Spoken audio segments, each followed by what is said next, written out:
Welcome to Season 4 Youth Ministry Insights Season Finale. And I am so excited to be here today with you because I have two special guests coming on. So stay tuned.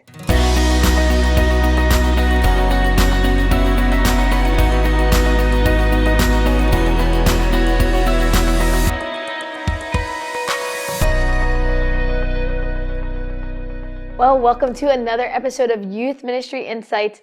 And as I mentioned, I am so excited today because I have two special guests on, friends of mine, Father Peter and Sister Stacy Marie, who are going to be sharing all about their vocation stories, because vocations in youth ministry is so important to share the lives of sisters and priests with the youth and share with them about their life. So if you guys can just introduce yourself and maybe share a little bit about your vocation story so we can kick off this episode with that. Sure. My name is Father Peter Gallagher. I'm from Holy Angels Parish in Woodbury, New Jersey. Just a little bit about my story. I grew up in a Catholic family, and my parents were pretty active in the church, and they got me and my sisters involved, my sisters and I. And I remember in 5th grade being able to visit the parish rectory for a dinner that we won in a school raffle. And leaving that night was such a blessing, but a memory that remains with me is being curious 5th grade, I want to see everything, and getting to say, Monsignor, where, can we see upstairs? Can we see the rectory? And he said, not until you enter the seminary. Oh, and asking my dad, what was the seminary? And then that being my first memory of the consideration that perhaps I was being called to a priest. So the seed was planted at that moment. Yeah. And later on, fast forward, my junior year, I'm really active in running. That was primary concern of my high school years, and thinking about having this seed, though, in the back of my head, in the back of my mind of a priestly vocation.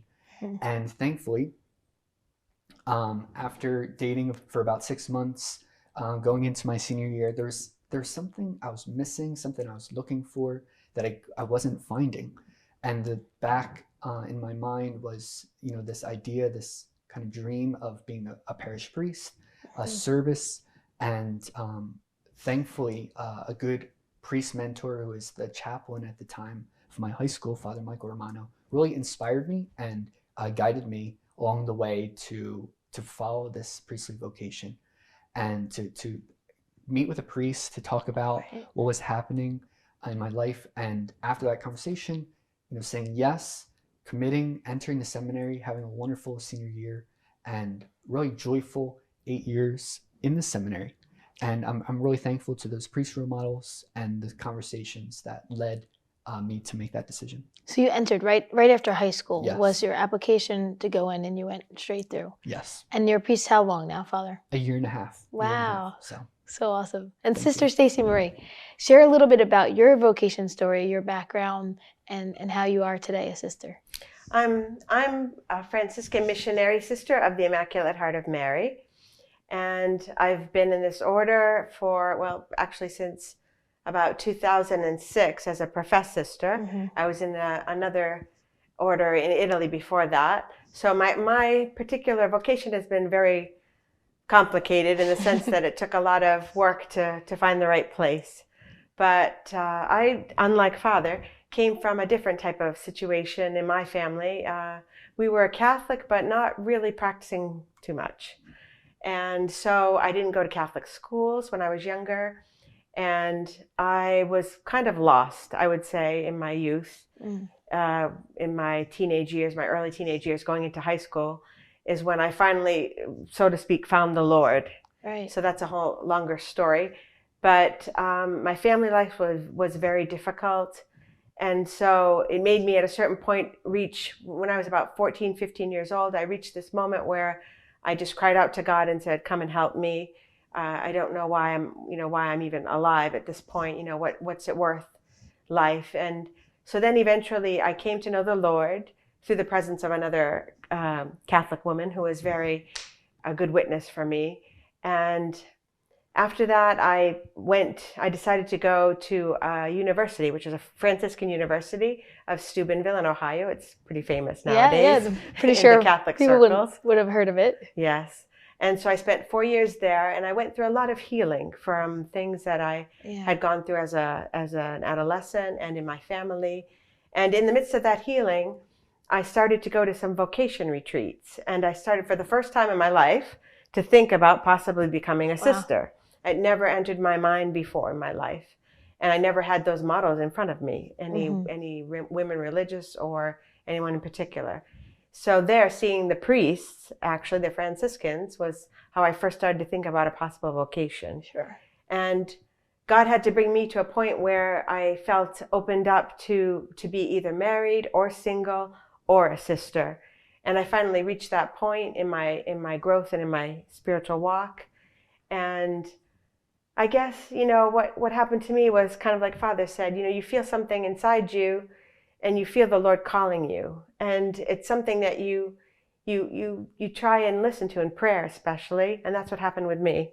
And the more I would listen to the Lord speaking to me in my heart, especially in the Eucharist and in the tabernacle, the more I felt like that was what he wanted, me to be his bride, to be one with him in a special way. And so then I followed that with looking into different orders, and I finally found this one that I'm in now, which is a wonderful order. It's Franciscan. And so that brings a lot of joy and a lot of fraternity. Sure. And I love my vocation. I would never trade it for the world. And I would just like to share that joy with everyone. Oh, beautiful. Each of you I've known for quite a bit of time, many years, and have heard your vocation stories, and you've shared them with the youth of my parish and the youth of the different parishes that I've been a part of. But maybe if you could just share a little bit about some experiences you've had beyond even my ministries, but just other ministries, talking with youth, young adults, and how important that has been for you to share that with them, and maybe some effects, some seeds you've seen even being planted from each of you. Sure. Father?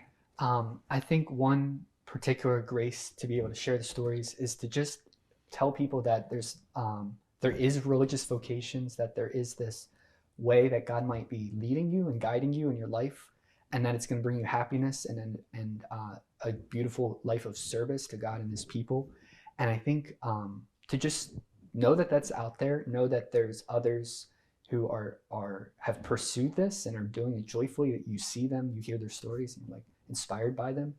And I think in particular, just to give the story well allows people to resonate and hear and see, oh, I was like them at this stage of my life, and that there's something natural or real about that, which is good. I was thinking about that, like with running, Father, and Sister, there's so many youth that do struggle with their home life, and just hearing these stories, how important it is to I've been here, this is me, this could be me now, and now it could be me in my future, having that idea that it's okay to come from different backgrounds, and yet the Lord might be leading you to this calling. So I think that is important for those youth to hear that.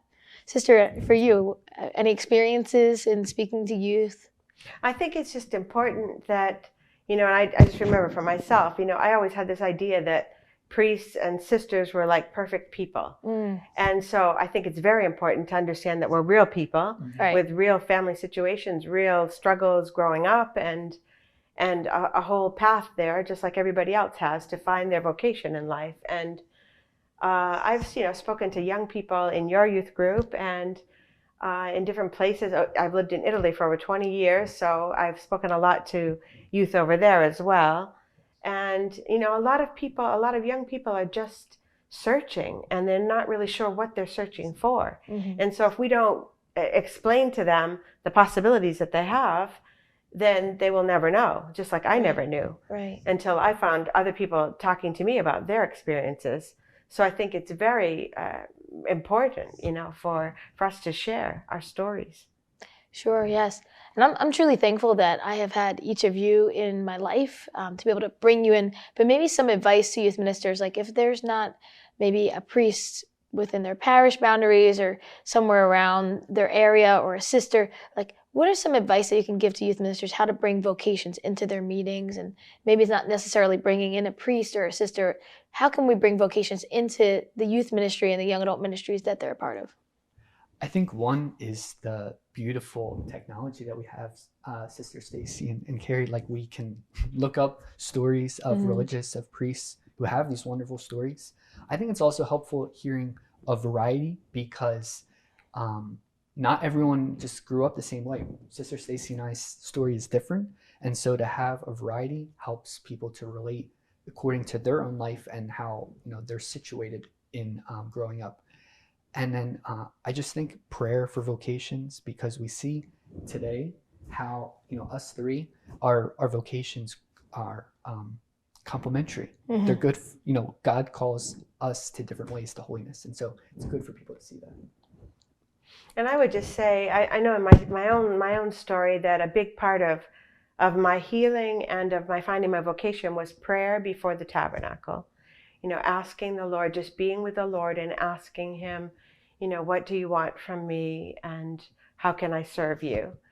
And another thing I think of while we're talking is about the lives of the saints. The more that people read the lives of the saints, they're going to find all these different vocations. Yes. They're going to find married people, they're going to find priests, they're going to find brothers, they're going to find sisters, they're going to find consecrated virgins, hermits, all kinds of different people who have followed the Lord in different vocations. So it's not even just single, married, or priest or sister. There's all kinds of vocations in the church, different ways of serving the Lord that we need to learn about. So even as a youth minister, if I were a youth minister today, I would definitely, if I couldn't have people come in or use technology even, or maybe in that way too, I would, definitely put out the different types of vocations for the young people so that they can, study them and learn about them. Yeah, this is so true. The fruits of our ministry can be seen through vocations many years, and many of you probably have seen them already throughout the years of youth ministry. So just remember to bring in these vocation stories. Sister, Father, thank you so much for sharing your stories, for sharing your wisdom in vocations over this episode. It's just so great to be here with you and to share this. And for our youth ministers watching, and for those that are maybe looking to a way to incorporate vocations, bring the vocation stories in, whether through technology or other different ways, so that your youth can see the amazing beauty that God has for their story, for where God is leading them, for where God is calling them. And in turn, we're going to touch the hearts and touch the souls of the youth. So God bless.